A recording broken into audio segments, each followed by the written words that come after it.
Mi última novela se llama La favorita del Inca y es un policial histórico que ambienté en el imperio de los Incas. Cuenta la historia de la muerte justamente de la esposa favorita del Inca Pachacútec y de las investigaciones que emprende un chasqui, es decir, uno de los mensajeros del imperio, para tratar de dilucidar qué fue lo que ocurrió, quién mató a la favorita del Inca. Y el objeto que quería mencionar es un objeto muy representativo de esa época, que es la mascaipacha. La mascaipacha es una suerte de corona imperial de su época. No era exactamente una corona, sino una cinta que se enrollaba alrededor de la cabeza del Inca y que quedaba colgando como una borla. Y cada uno de los distintos incas tenía una mascaipacha distinta que lo distinguía, que lo relevaba del resto de sus iguales. Quería mencionar este objeto porque, además de parecerme muy representativo de la época y porque creo que La favorita del Inca es una novela muy visual,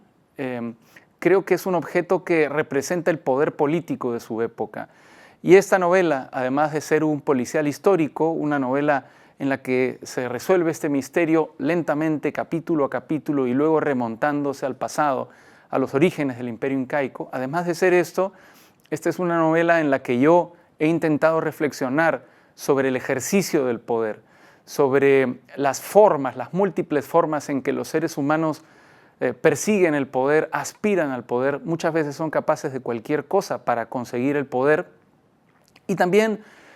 por la forma en la que una vez que consiguen el poder, ciertas personas son capaces de administrarlo. En este caso, el Inca Pachacútec, que es un personaje formidable, fundamental en la historia de mi país, el Perú,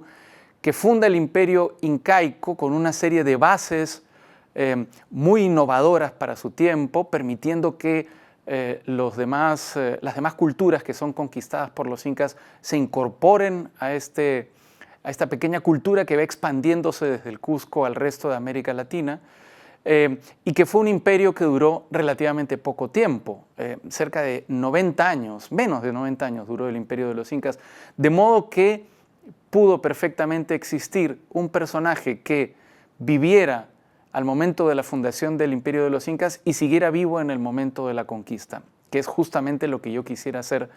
con el personaje principal de la novela, que es el investigador, que es este mensajero que termina ocupándose de descubrir al asesino de la favorita del Inca y que quisiera, si es posible con el tiempo, que sea el personaje de una serie de novelas históricas que abarque todo el desarrollo del imperio incaico y probablemente termine sus días en España.